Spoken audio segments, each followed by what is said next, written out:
everybody, welcome to Nerdy Crochet Crafts. My name is Joyce, and today, since it's the start of the new year, I figured it would be a perfect time to start a new series I had in mind. Technically the very first series on my channel, and it's going to be a Pokemon series. So I'm a big fan of Pokemon, specifically, the first generation has a special place in my heart, of course, as it does with a lot of people. And obviously I'm not gonna torture myself thinking that I'm going to create over 1,000 Pokemon. That's going to be way too overwhelming for my brain. So instead, I decided to put the names of all first 151 Pokemon in this jar. And we're going to pick a name, and that'll be the first of 151 Pokemons that I'm hoping to crochet on my channel. Am I going to get through all of them? Who knows? Do I want to? Yes. So hopefully we can do it. Let's pick a name. Let's get started. Who's gonna be our first Pokemon?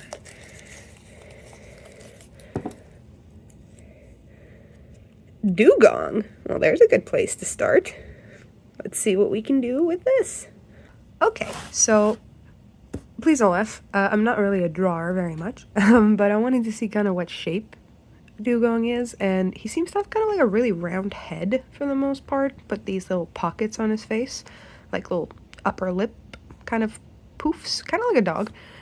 So I think I'm going to start with his head, and then that way we'll be able to kind of taper and build his belly, and then taper back down into the, this narrow area, and then we'll work on the flippers after, but I think I'm going to start with his head and see how that goes. I always do a magic circle personally. I just prefer it. But everybody's different, so. Oops. Under, over, wrap around, stick your first stitch in, and you are golden. Probably going to make a short later about exactly how I like to make my magic circles. Just because they're easy for me doesn't mean that it's easy for everybody. And frankly, between you and me, it's not that it's easy for me, it's just I've gotten used to dealing with the absolute chaos that it feels like when you're making a magic circle. But, everybody's got their preference, and that's what I love about crochet, is everybody can just, do things the way that they like, and as long as the project looks good, stays together, there is not really any wrong way to do it, in my opinion. Anyhoodle, though, I'm going to speed this up and and I'll come back when I'm a little bit, further ahead.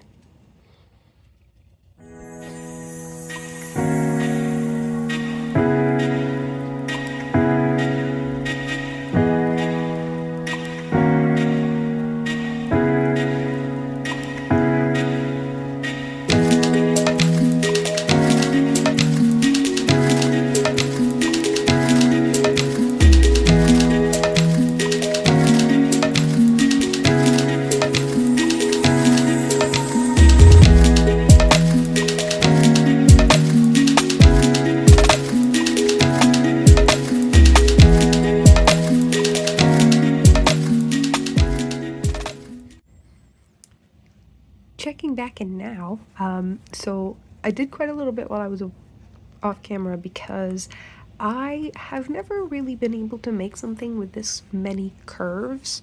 I'm really good at doing the more basic shapes, and I've kind of stalled myself on letting myself learn new things because I'm scared it's not gonna look good or it's gonna fail.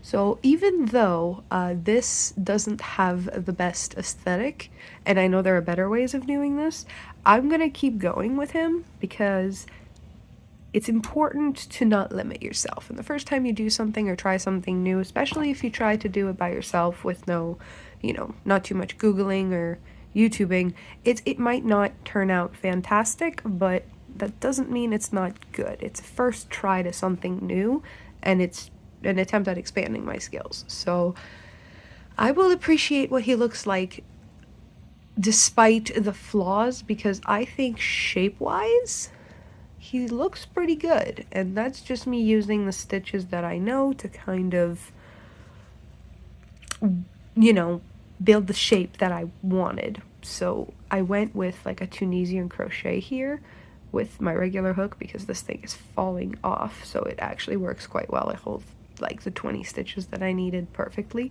And then I went from about 20 down to about 10 here, and then from 20 to about 10 here. And then I did do a couple of slip stitches on the back to try to cinch the back while expanding the stomach to kind of give a big tummy kind of a shape, because he does have a rounder stomach here, and then it's all one long shape, and I was kind of trying to emulate that. Now, if you have any good videos about how to make this shape but with more of an invisible look, please feel free to tag them in the comments down below. I would absolutely love to, you know, expand this skill, because this would allow me to make a lot more shapes.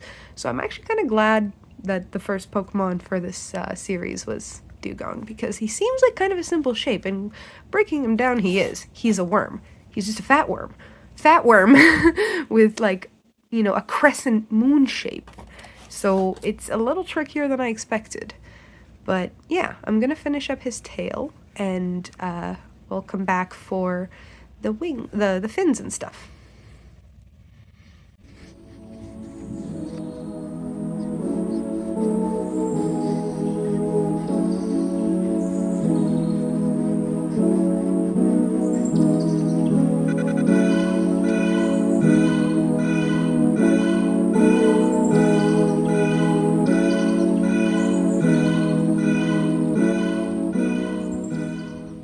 Alrighty, now that I'm here, I'm gonna add a little bit more stuffing to the tip of the tail here.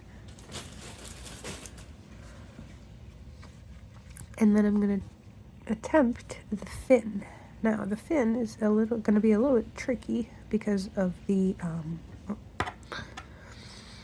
little wave at on the end. So I'm gonna see what I can come up with to give it a wavy look.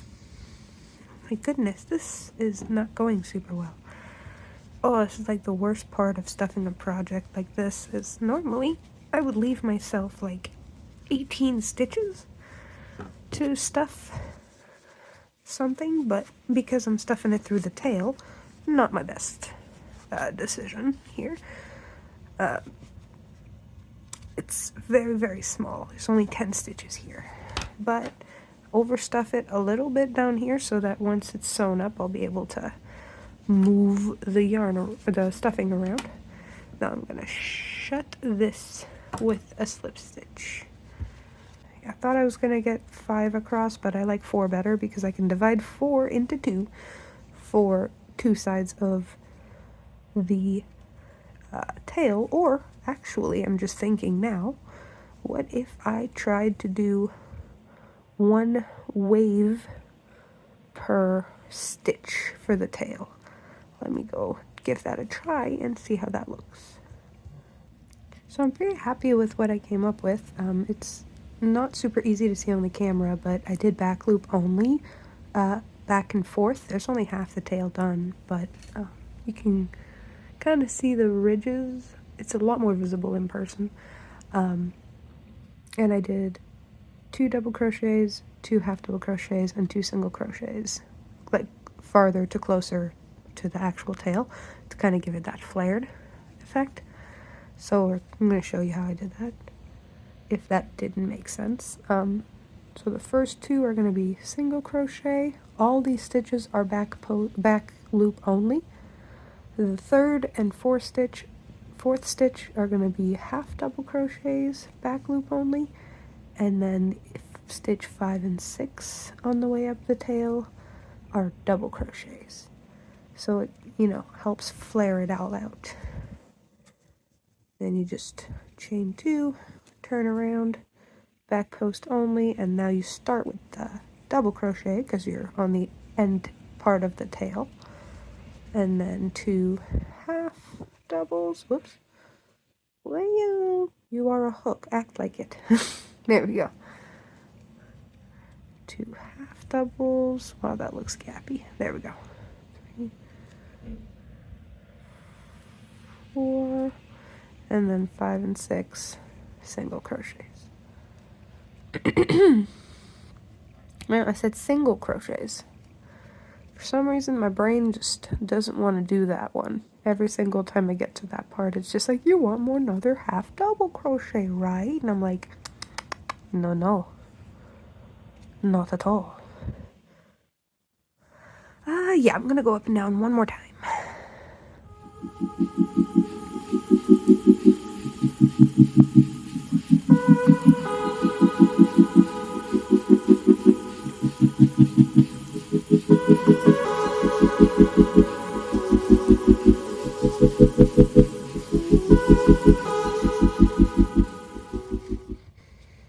And there we go. There is a tail. I'm gonna have to move some of the stuffing around, but got a pretty good fanned out tail. I'm pretty happy with it. Let's tuck everything in, and then I'll get the arms and the little face bubbles going on.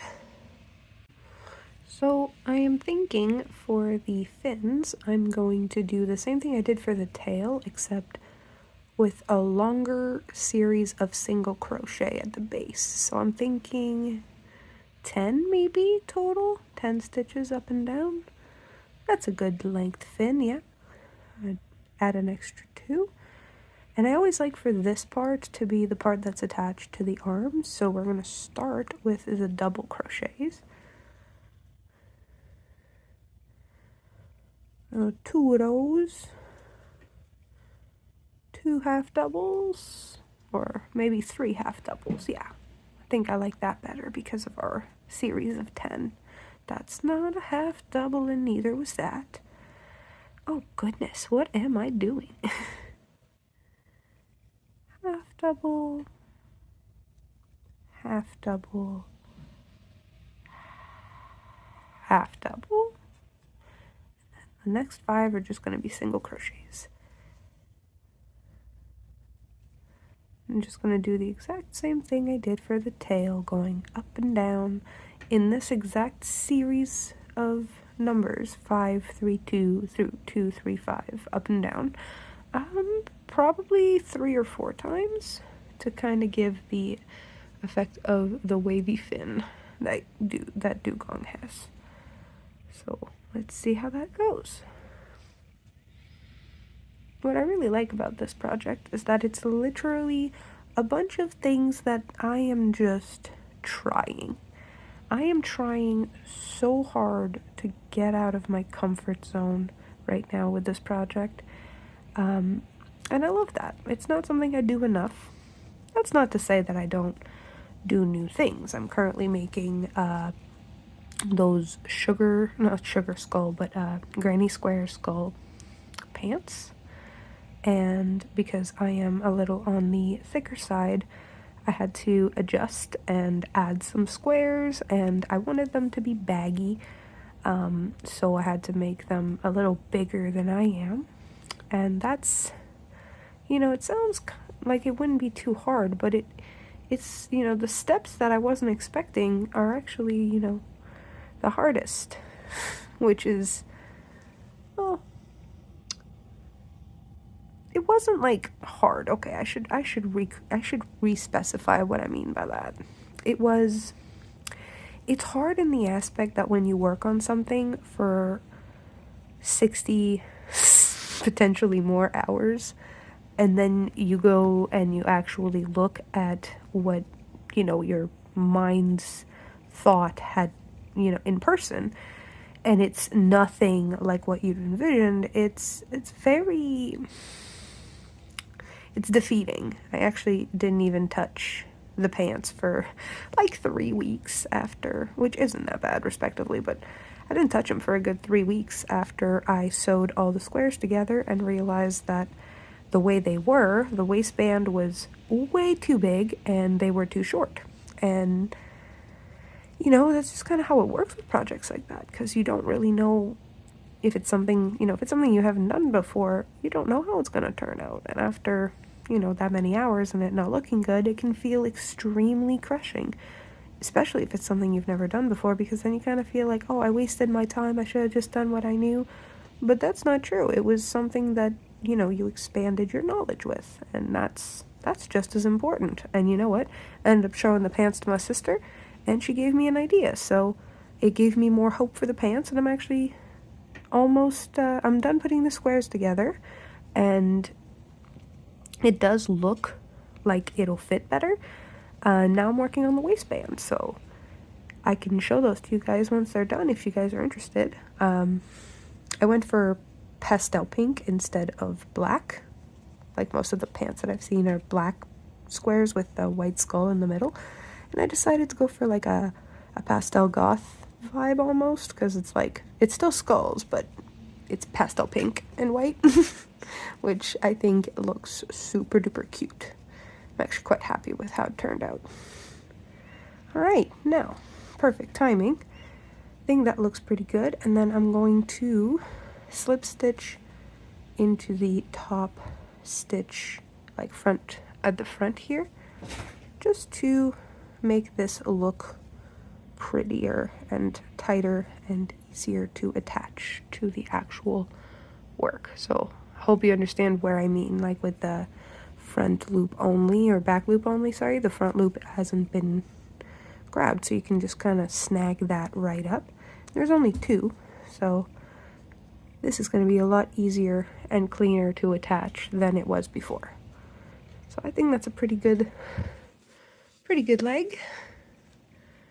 Let's make another one, and I'll be right back. Alrighty, so now we have the fins, the two little bumps for his mouth, and his horn. So it's time to attach all the pieces.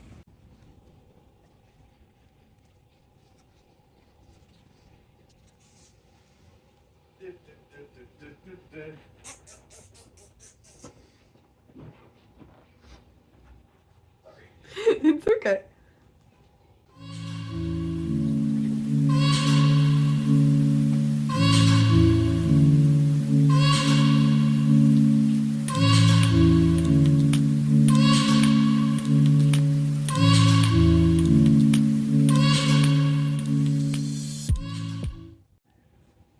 Alrighty, now time for the final bit, which is to trim off all of the little end bits and then add the eyes.